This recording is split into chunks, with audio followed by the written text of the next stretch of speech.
What's going on, guys? It's Folklore Awaken. I am back. Today we'll be talking about the Morrigan goddess, the Phantom Queen, and the Celtic goddess. Let's get right into it. She's known as the Phantom Queen. Like the Puka, she's a shapeshifter, yet unlike the Puka, she was associated with war, death, and destiny. Who is the Morg in Celtic mythology?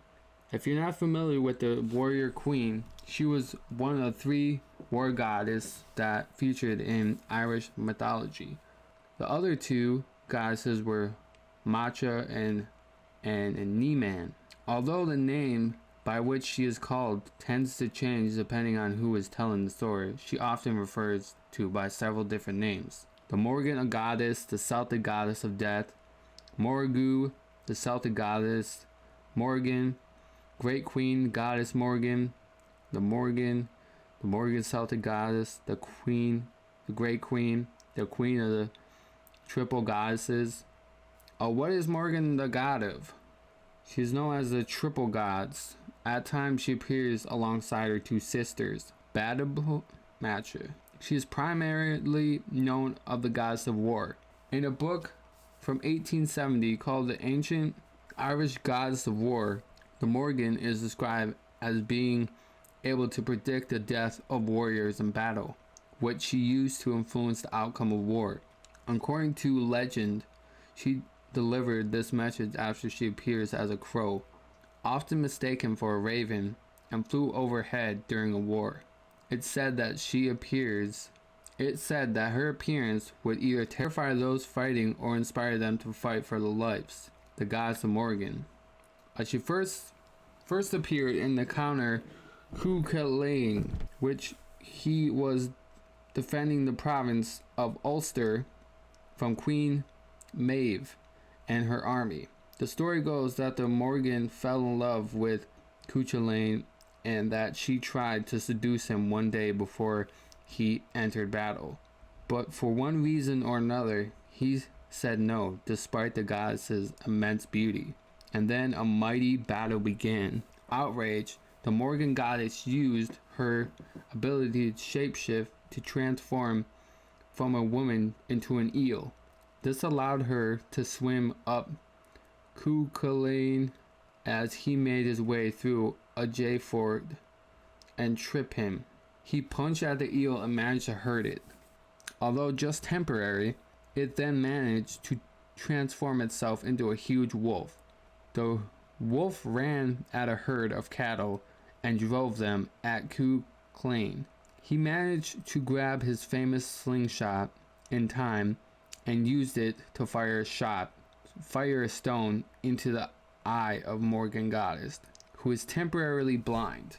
The goddess quickly transformed again, this time taking the appearance of a cow. The cow riled up the others in the herd and managed to get them to stampede towards Cu Chulainn. However, he managed to dodge the herd of cows and hit the goddess Morrigan with a stone that broke her leg and forced her to accept defeat. The old woman, the Morrigan Celtic goddess, and the cow.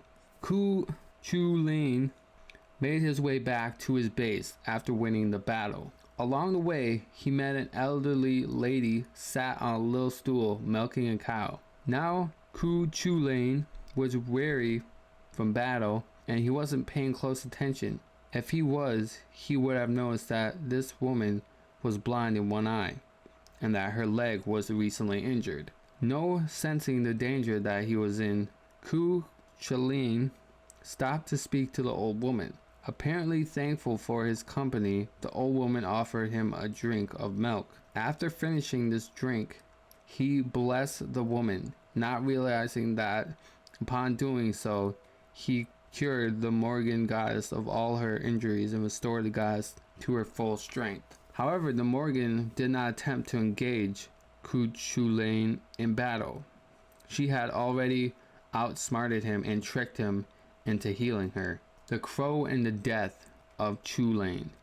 The goddess Morrigan and Cu Chulainn met once before the great warrior's death. Chulainn was en route to another great battle when he encountered a woman scrubbing battle armor covered in blood. This was seen as a very bad omen to encounter before battle.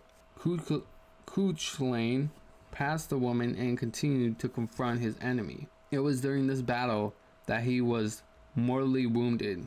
With his last bit of energy, he used some sturdy twine to tie himself upright to a nearby boulder in an attempt to frighten off any other enemies close by. Then a crow landed on his shoulder, and he is said to have finally drifted off to sleep for good. Now the Morrigan was known to transform into a crow. Was it her that had the final laugh? Who knows? The Morrigan symbol. The Morrigan's goddess was a shapeshifter that lust tends to be associated with number of symbols and Celtic creatures. She is most notably associated with the crow, but you'll also see her associated with ravens too. Alright guys, that was the Morrigan. I'm sorry if I butchered any of these names, but let me know down below like what other folklores you want me to go over.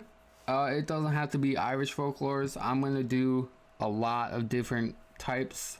Alright guys, I hope you guys enjoyed it. If you did, make sure you give it a thumbs up, hit that subscribe button, turn your post notifications on, and I love you guys. Be safe.